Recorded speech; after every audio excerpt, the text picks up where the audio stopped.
दोस्तों, आपका स्वागत है कटाक्ष टीवी में। और आज हम बात करेंगे ऐसे दो गैंगस्टरों की जिनकी ज़िंदगी बिल्कुल फिल्म जैसी है और जो थे कॉलेज के दिनों में दोस्त और फिर बन गए एक दूसरे के जानी दुश्मन।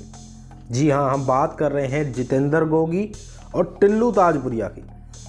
टिल्लू ताजपुरिया गैंग का सरगना टिल्लू और जितेंद्र गोगी पक्के दोस्त हुआ करते थे। कभी ऐसे दोस्त जो एक दूसरे समाज के लिए दोस्ती का उदाहरण होते थे, लेकिन बाद में एक दूसरे की जान लेने पर उतारू हो गए।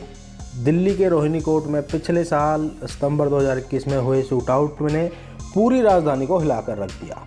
इस घटना में हत्या, अपहरण और लूट के आरोपी जितेंद्र गोगी को वकील के कपड़ों में आए दो हमलावरों ने गोली मार दी। इस घटना में गोगी की घटनास्थल पर ही मौत हो गई और जो इसके साथ ही उस हमला करने वाले लोग थे दोनों, उनको भी पुलिस ने ढेर कर दिया। अचानक हुई इस वारदात की प्लानिंग बहुत पहले से ही की जा चुकी थी। जितेंद्र गोगी का खौफ दिल्ली NCR के अलावा हरियाणा में भी था। दिल्ली के अलीपुर के रहने वाले इस बदमाश पर दोनों जगह दिल्ली और हरियाणा में हत्या और लूट के कई मामले दर्ज थे। जितेंद्र गोगी को पुलिस ने पिछले साल गुरुग्राम से काबू किया था और उस पर 8 लाख रुपए का इनाम भी रखा था। तो आइए बताते हैं आपको कि कैसे जितेंद्र गोगी और टिल्लू ताजपुरिया के बीच कॉलेज के दिनों में दोस्ती हुआ करती थी और आखिर क्यों आई इन दोनों के बीच में वर्चस्व की लड़ाई। गैंगस्टर जितेंद्र गोगी और टिल्लू ताजपुरिया पहले से ही काफ़ी अच्छे दोस्त हुआ करते थे और आज से करीबन 5 साल पहले उनकी यह दोस्ती दुश्मनी में बदली थी। जब इनकी दोस्ती दुश्मनी में बदली, उसके बाद से ही यह दोनों बदमाश एक दूसरे को मारने को कोई भी मौका नहीं छोड़ते थे। इनका खौफ इतना था कि ये दोनों जेल के अंदर हो या ना हो, इनकी आपसी गैंगवार में कोई भी फर्क नहीं पड़ता था। जिस गैंग के शूटरों ने जितेंद्र गोगी को मारा था वे भी टिल्लू ताजपुरिया गैंग के ही थे। हालांकि टिल्लू अभी जेल में बंद है और उस पर हत्या, लूट जैसे गंभीर मामले दर्ज है। इन दोनों दोस्तों के बीच में विवाद का कारण था कि वर्चस्व की लड़ाई।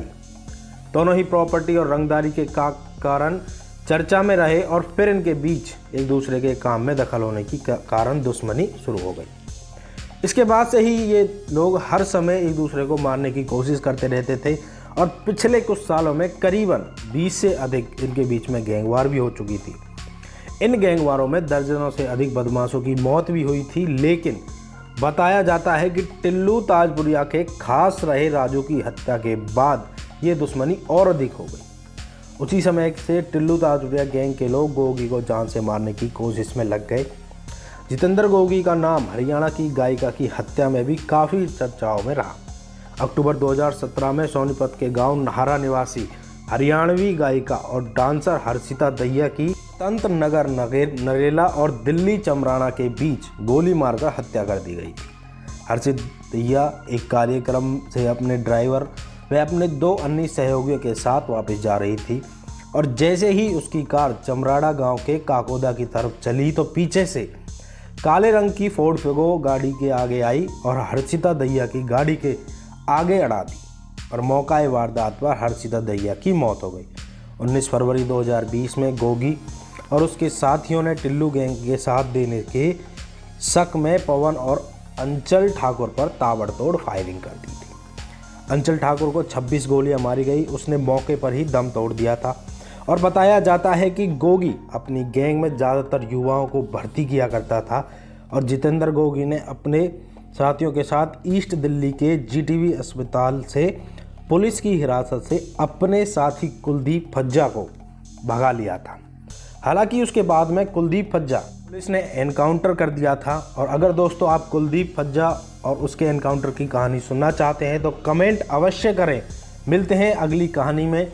जय हिंद, जय भारत।